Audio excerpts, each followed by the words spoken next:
కలవారి కోడలు కనక మహాలక్ష్మి సీరియల్లో ఏం జరిగిందో ఈ రోజుటి ఎపిసోడ్ తెలుసుకుందాం.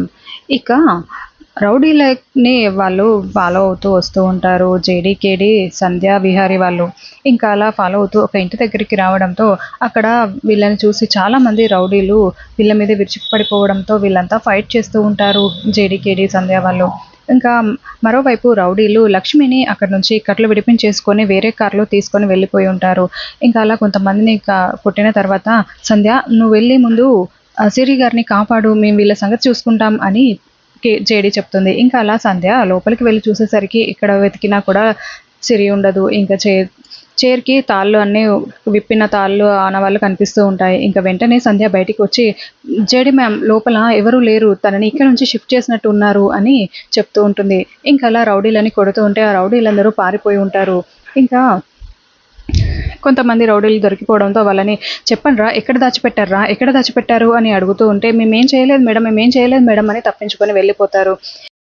ఇక విహారీ జేడీతో నాకైతే ఆ శకుంతల మీదనే అనుమానంగా ఉంది జేడీ అని చెప్తూ ఉంటే ఓకే విహారీ గారు, కానీ మన దగ్గర ఎలాంటి ఆధారాలు లేవు కదా శకుంతల మీద కేసు ఫైల్ చేయడానికి అని చెప్తూ ఉంటారు. జేడీ అంటుంది కానీ మనం తనకి వార్నింగ్ అయితే ఇవ్వచ్చు కదా జేడీ అని కేడీ అనడంతో అవును విహారీ గారు, మీకు ఆ శకుంతల ఇల్లు తెలుసా అంటే తెలుసు జేడీ అని విహారీ చెప్తాడు. ఇంకా అందరూ కలిసి శకుంతల ఇంటికి వెళ్తారు.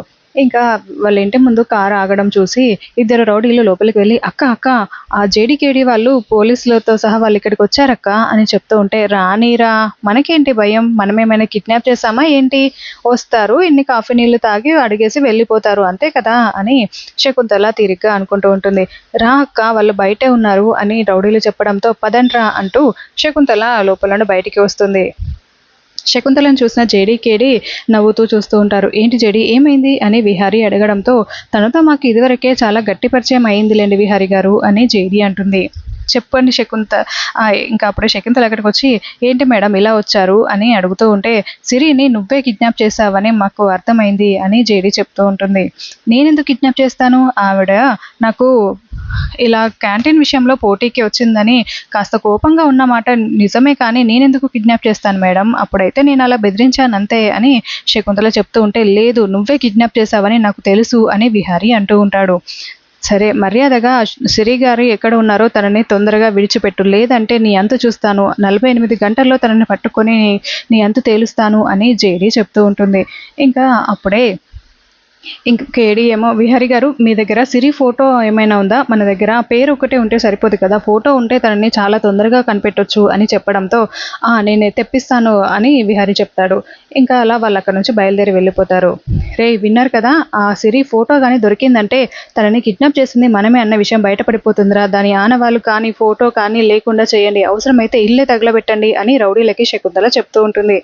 ఇంకా మరోవైపు బామ్మ చీకటి పడ్డ తర్వాత బామ్మ ఇంటి బయట నించొని ఎదురు చూస్తూ ఉంటుంది. ఇంకా అయ్యో నా మనవరాలు ఇంకా రాలేదే, ఎక్కడికి వెళ్ళిపోయి ఉంటుంది, వీళ్ళు కూడా వెతకడానికి వెళ్ళి ఇంకా రాలేదు అని ఆలోచిస్తూ ఉంటుంది. అప్పుడే ఇద్దరు రౌడీలు వస్తారు. బామ్మని ఒక రౌడీ గట్టిగా నోరు మూసి పట్టుకొని ఉంటే ఇంకొక రౌడీ ఇంటి లోపలికి వెళ్ళి ఆ లక్ష్మి ఫోటో మీద ఇంటి మీద అంతా కిరోసిన్ పోసి నిప్పంటించేసి వస్తాడు. అయ్యో ఇల్లు తగలబడిపోతుంది, రామయ్య సుబ్బయ్య రండిరా అని బామ్మ అరిచి అక్కడే కళ్ళు తిరిగి పడిపోతుంది. ఇంకా అప్పుడే హర్ష హరికృష్ణ అక్కడికి వస్తారు. బామ్మ అంటూ హరికృష్ణ బామ్మని లేపుతూ ఉంటాడు. అయ్యో ఇల్లు తగలబడిపోతుంది బామ్మ, ఏమైంది బామ్మ అని హర్ష హరికృష్ణ ఇద్దరు చాలా కంగారు పడిపోతూ అడుగుతూ ఉంటే బామ్మ ఉలుకు పలుకు లేకుండా పడిపోయి అక్కడ గోడకి ఆనుకొని పడిపోయి ఉంటుంది. ఇంకా హరికృష్ణ అమ్మ ఫోటో ఒక్కటే ఉంది, అది తగలబడిపోతుంది అని అనుకుంటూ లోపలికి వెళ్తూ ఉంటాడు. హర్ష ఎంత ఆపినా కూడా ఆగకుండా హరికృష్ణ లోపలికి పరిగెత్తుకుని వెళ్ళిపోతాడు. అప్పుడే విహారీ అక్కడికి వస్తాడు.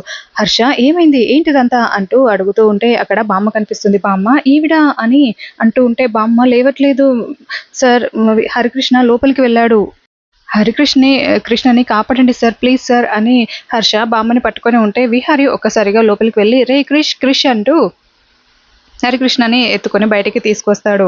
ఇంకా బామ్మకి ఏమైందిరా, ఈ బామ్మ వీరు అంటే ఈవిడ మా బామ్మ సార్ అని అయ్యో ఉలుకు పలుకు లేకుండా పడిపోయిందే అని క్రిష్ హర్ష ఇద్దరు ఏడుస్తూ ఉంటే సరే ముందు ఈవిడని హాస్పిటల్కి తీసుకెళ్దాం పదండి అని విహారీ చెప్పడంతో ఇంకా బామ్మని హాస్పిటల్కి తీసుకొచ్చి అడ్మిట్ చేస్తారు. బామ్మకి ట్రీట్మెంట్ చేసిన డాక్టర్ ట్రీట్మెంట్ చేస్తూ ఉంటుంది, ఇంజెక్షన్ పెట్టి ఆక్సిజన్ పెట్టి అన్ని ట్రీట్మెంట్ లోపల చేస్తూ ఉంటుంది. మరోవైపు విహారీ హర్ష హరికృష్ణ బయట ఉంటారు.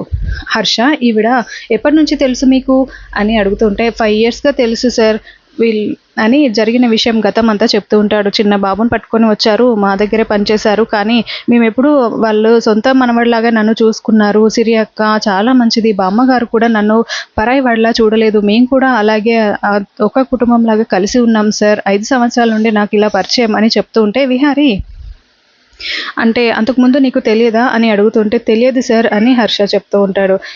ఇంకా అప్పుడే డాక్టర్ బయటికి వచ్చి విహారీతో మాట్లాడుతూ ఉంటుంది. డాక్టర్ బామ్మగారికి ఎలా ఉంది అని విహారీ అడుగుతూ ఉంటే ఆవిడకి హార్ట్ స్ట్రోక్ వచ్చింది అని డాక్టర్ చెప్పడంతో ఇద్దరు చాలా షాకింగ్గా చూస్తూ ఉంటారు. ఇప్పుడు ఎలా ఉంది అని అంటే తనైతే చాలా క్రిటికల్ పొజిషన్లో ఉంది, బ్లడ్ కూడా హార్ట్ పంప్ చేయట్లేదు అని చెప్తూ ఉంటే తనకి ఏమైనా సర్జరీ చేయాలా అని విహారీ అడుగుతూ ఉంటాడు. తను స్పృహలోకి వస్తేనే బీపీ ఫ్లక్చువేట్ అవుతుంది, బీపీ నార్మల్కి వచ్చిన తర్వాత తను స్పృహలోకి వస్తే తనకి ఎలాంటి ట్రీట్మెంట్ చేయాలి, తన ఏజ్కి తగ్గట్టు ఎలాంటి సర్జరీ చేయాలి అనేది తెలుస్తుంది విహారీ గారు అని, మీరు ఇక్కడ ఉండాల్సిన అవసరం లేదు, మీరు ఏదైనా పని ఉంటే చూసుకోండి, బామ్మ ఇంకా స్పృహలోకి రాలేదు, ఆవిడ స్పృహలోకి వస్తే నేను మీకు ఇన్ఫామ్ చేస్తాను అని డాక్టర్ చెప్తుంది. డాక్టర్ ఎంత డబ్బు ఖర్చైనా పర్వాలేదు, మంచి ట్రీట్మెంట్ ఇవ్వండి అని విహారీ చెప్పడంతో అలాగే అని డాక్టర్ చెప్తుంది.